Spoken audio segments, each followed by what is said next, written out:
Welcome to WERKS. I hope you enjoyed today's video, and if you do, please like, subscribe, and comment.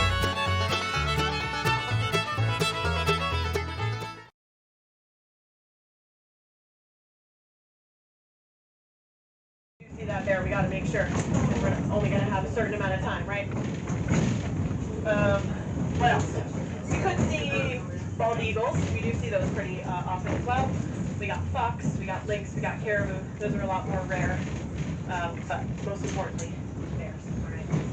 Does anyone ever come in contact with a bear face to face? Yeah. What happened? Oh, okay. Really? Did it just, walk on and then leave? Okay, there you go. Yeah, I'm from the suburbs of New York, so I never grew up with any kind of bears or anything like that. Anyone else face to face with a bear? I got a question. Yes, that sir. sign up on the hill, what's that say? Or is that just someone's advertising? So it's for Currency's Curios. So it's advertising that store that's over there in town. Oh, that's what you said earlier. Yeah, okay. so it used to be a watch store back in the day. So that's why there's a clock up there. It's right twice a day. I think it says 7:40 or something like that. So nowhere near it yet. But yeah, like I said, watch store back in the day, jewelry store today. But I came face to face with a bear. I went camping in the Adirondacks a couple of years ago, and I mean, I didn't know that there was going to be an 80% chance that we would see a bear, because again, suburbs of New York, I don't know anything about the wildlife over there, right? But we hiked in about 3 or 4 miles until we get to the top of the mountain, right? And I had more. And now that everyone is on board, I have some safety announcements that I need to go over with you, so please listen very carefully. As you saw when boarding, there are platforms at the front and back of each train car. Now within Skagway city limits, these platforms must be cleared. So I'll make an announcement when I have heard from our conductor that we have cleared city limits so that you can go outside. While outside, please make sure you understand that you are not allowed at any time to cross from car to car, and please stay off the thin metal bridge connecting the cars together. This is our favorite Number one activity rule in again Skagway. is that there is no By the crossing train from if we car make to it. car. The only people that are allowed to cross from car to car are our train staff. There is no smoking at any time in or outside of the train cars, and this includes electronic cigarettes. If we do catch you smoking, we will assume that you have caught fire and take the necessary measures to put you We will out. be stopping here There is at the also no depot. consumption of alcohol allowed at any At the end time of the during train our ride, trip. but if not, Please make sure not to rest your hands and fingers in the doorways of the platforms, as the doors can slam shut due to the rocking of the train. All our passengers that are 16 years and under need to be accompanied by responsible adults when outside on those platforms. Finally, please do not adjust any of the stoves that are in your cars. If you need assistance with the temperature in your coach, please let one of our train staff know. Thank you very much for your compliance and understanding. Well, so there are Now I shuttle would like to go buses ahead for when and you guys introduce are myself and welcome you all aboard the historic White Pas Yukon Route Railroad. My name is Matt, and I'll be your narrator today. Also at this time, I'd like to introduce you to our train crew. Up in the front of the train is our engineer, Engineer Guy. Our engineer is actually the person running the train today, so hopefully we won't see too much of him. Our conductor, the person in charge of the train, is Conductor Gardner, and second in command assisting them is Brakeman Reyes. Our roaming tour guides today are Mia and Josh, and if you haven't met them yet, you will shortly. Now, on your seats this morning, you should have all found complimentary copies of the All Aboard magazine, and if you take a look at the very back of that magazine, you will see our route map that outlines our entire trip today, starting down at Skagway, Alaska. That's a big thing for us. We used to have to wait for the conductors to come through and turn that off for us.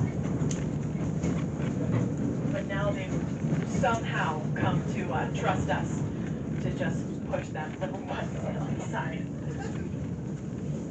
and turn off the narrator.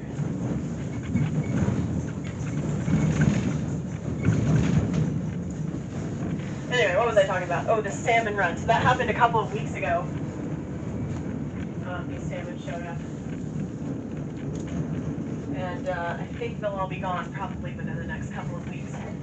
Now I'm told the way that the salmon got here is back in the 80s, there were some guys who were going to the high school, teenagers at the high school here in Skagway, who wanted to do an experiment. If you look to your left, you'll see these other train cars here, and you'll see that all of these are named after bodies of water, and those bodies of water are located either here in Alaska, across the border, in the Yukon or the British Columbia, so those two provinces. Now there are only 2 cars that are not named after bodies of water, and that is the Michael J. Haney car, that's right behind us, and he's the mastermind behind this railroad. We'll be telling you all about him. And the other one is called the Samuel H. Graves car. He was the first president of the White Pas Yukon Railroad. But anyway, there were some teenagers who wanted to do an experiment, and they thought, well, you know, salmon are supposed to go back to what they know. So you put the salmon in the river, and they wanted to see if they would come back to the location. So one year in the 80s, they put some salmon in that creek right over there, and they didn't come back for the next couple of years. But then, after about 7 years, those salmon started coming back, and they've been coming back every single year since then. I don't know how that works exactly, but those salmon are not supposed to be here. So they are.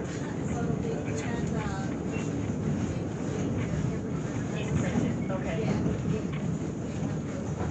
Twilights. Okay, gotcha. So they've imprinted, and now they can find the Poland Creek, which is pretty cool. You know, we're not supposed to have the salmon here. Oh, I have a story about that creek. I'll tell you on the way back down the mountain.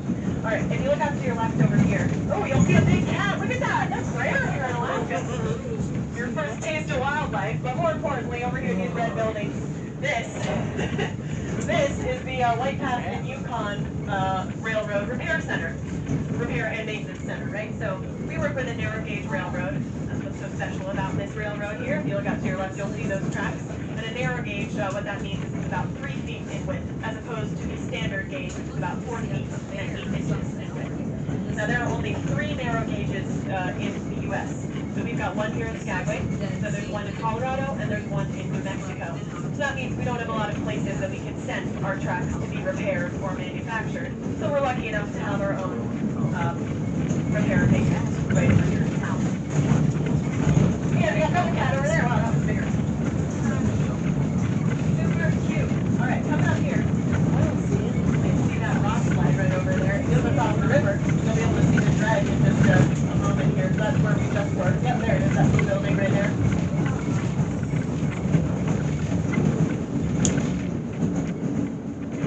And then coming up on your right over here, you're going to see the Gold Rush Cemetery. The Gold Rush Cemetery is pretty cool. We got a lot of characters that came through back in the 1890s in the Gold Rush that are buried here in the Gold Rush Cemetery, and I'm going to be telling you a couple stories about these guys over here. Now this cemetery hasn't been touched since I believe 1904. That's the last date that someone's buried over here. And here it is, right here. You'll be able to see that on the way down as well. So yeah, we don't use that cemetery for the living people in Skagway, because it's still living, of course. But we do have a cemetery for the Skagway regions over there. Oh, another cat, little cat. 10 minutes into the train right here.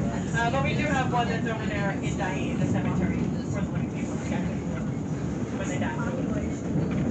So the population of Skagway during the winter is about 1,200 people, 1,000 to 1,200, changes year to year. And then during the summer, it goes up to about 3,700, almost 4,000 people with all the tourism employees that come in for the summer. No, I do not. It's not even the cold, it's just the darkness, you know, at peak winter. We're getting like an hour of sunlight, maybe just a little bit of dusk, we're going.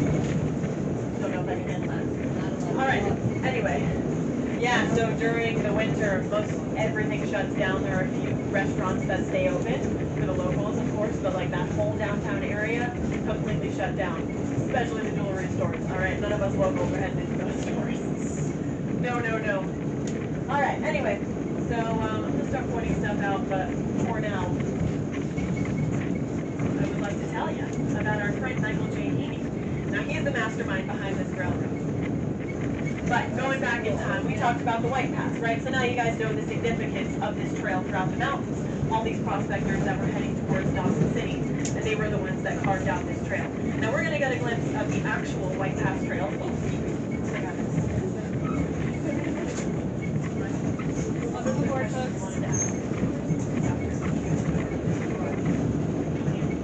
I'll be back here in a second. No problem. trail, we're going to see it as we go up the mountain, but it's like half the size of this aisle here. It's a very narrow trail. So if you were going head to heel to toe with the person in front of you or the horse in front of you, I mean, it was like a single file line going through this trail. That terrain was very difficult for them. But the idea of a railroad was born very early on in the gold rush days because they wanted to make it easier for these prospectors to head to Dawson City, right? However, there were surveyor teams after surveyor teams after surveyor teams that went up into these mountains to see if it would even be possible to build a railroad. And all of these surveyor teams came back into town concluding that there was no way that they could build a railroad here throughout these mountains. It would be much too dangerous, the curves were too sharp, it would be too expensive, it just wouldn't work out. So people were losing hope for quite a while. That was until Michael J. Heaney came into town. And he was telling everybody that he knew exactly how to make this railroad happen.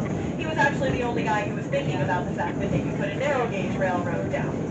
All right, nobody was really thinking about that because they weren't very common at that time, right? Now, I'm just going to say this now. It'll be in a couple minutes, but out on our right in a couple minutes we'll be going around a bend, and there's going to be a little red caboose. Now this caboose used to be in operation on the White Pas Yukon Railroad, right? But now it just sits up here at the end of these tracks. And we use it as a cabin. So you can rent it through the National Park Service. It sleeps about 6 people. And of course there's no running water, no electricity, no restroom or anything like that. But if you can brave it and face the facilities for a night, then you can spend the night in that cabin. You'll see it in a second. We have 6 of our 3,000 class, about 4 of our 90s, and I think 3 of our 100s. I don't know what any of that meant, but I think that was 6, 9, 3. We got 18 in total.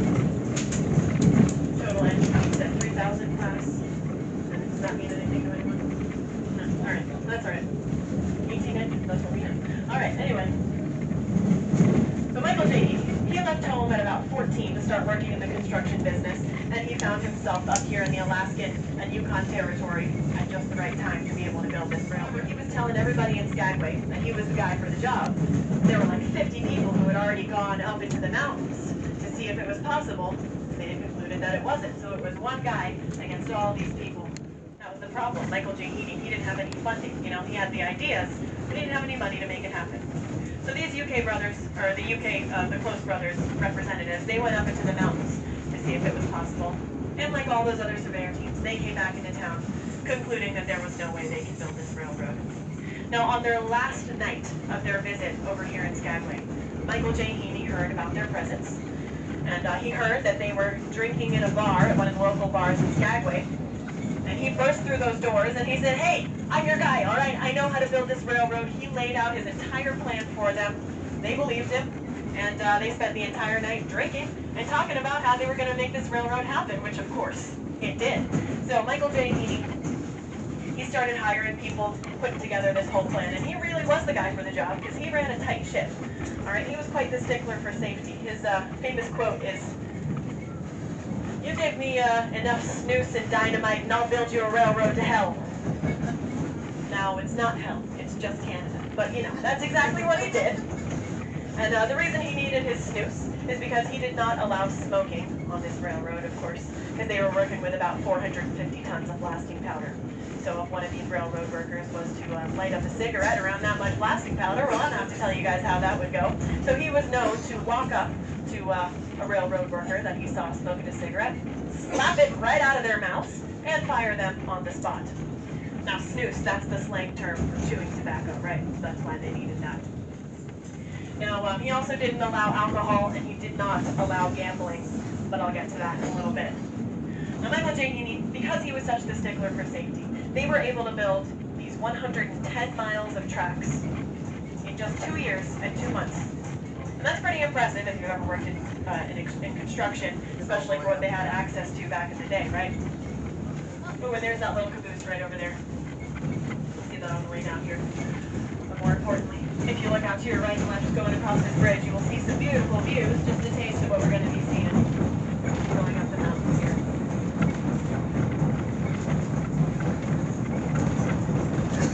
And this is still the Skagway River here, so we're going to be following the river all the way up the mountains here. Now, like I was saying, stickler for safety, they built 110 miles of railroad track in just 2 years and 2 months. And 2 years and 2 months, folks, that's why we call it a toot-toot train. Oh, anyway, you'll probably see it for about 5 to 7 seconds.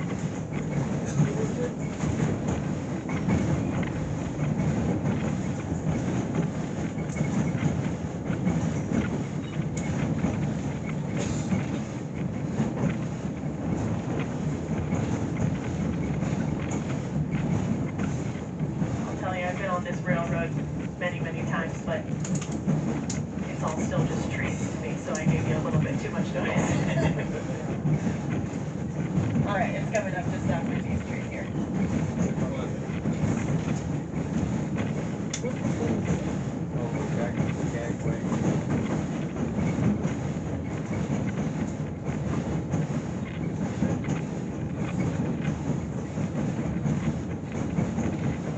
Start to see it through the trees here.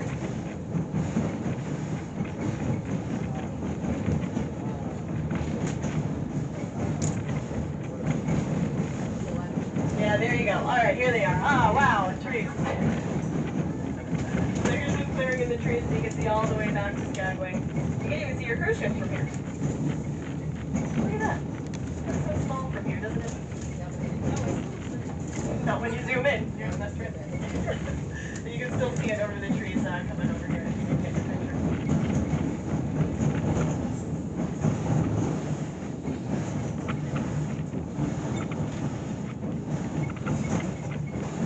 Now, something about us here in Skagway, just say this now.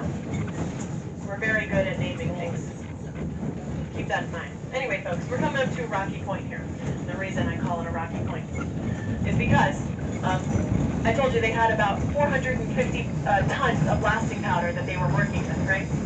They used about half of that blasting powder in just this section right here that we're about to pass through.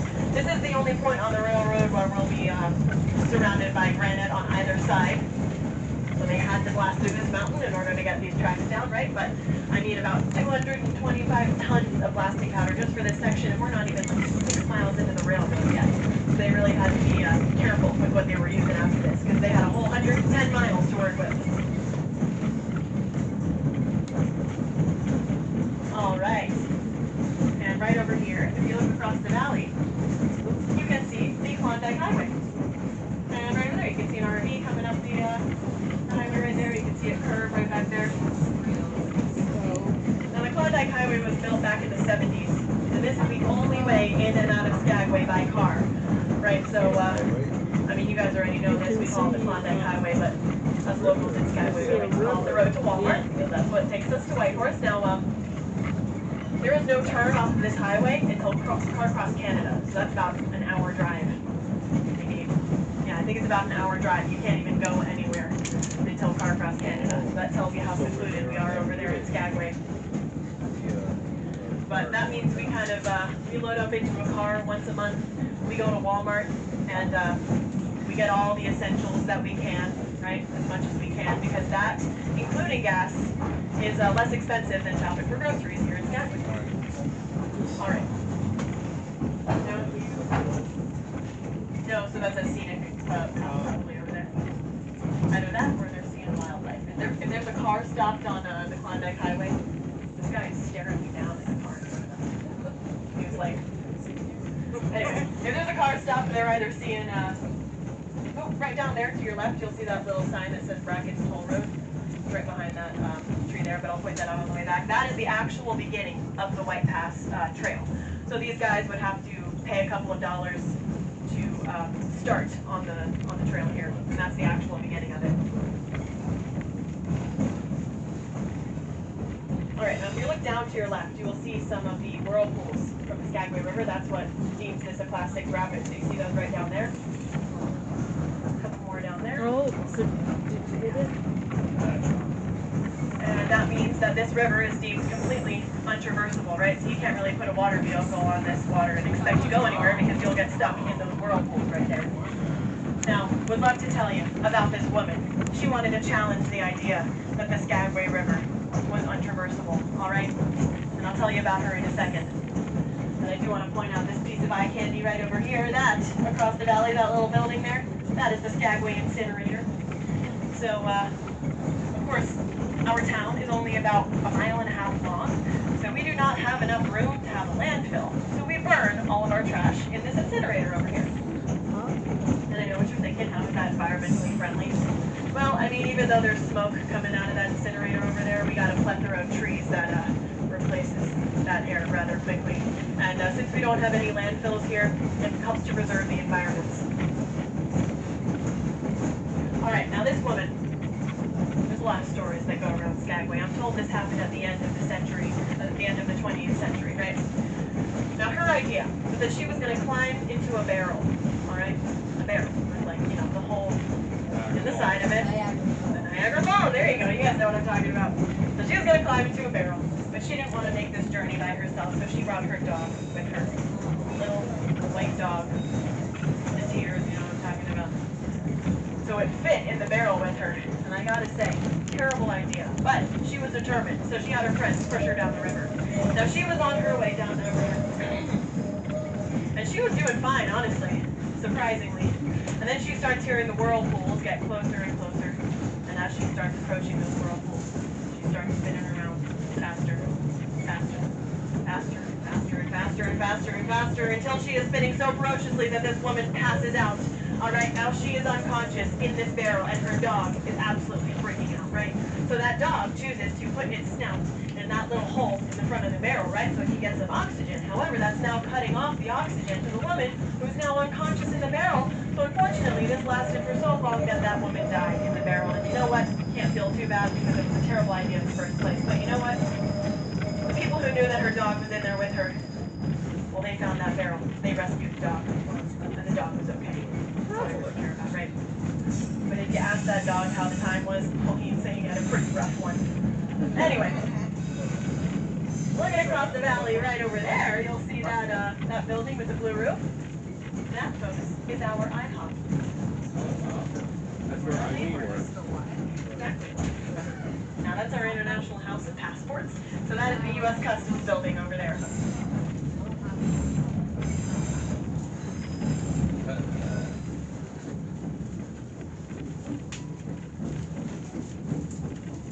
Now this is not the actual border between the U.S. and Canada. Thank you for watching WERKS, and I hope you enjoyed the video. If you did like the video, please give a thumbs up, subscribe for future videos, and comment. Thanks again.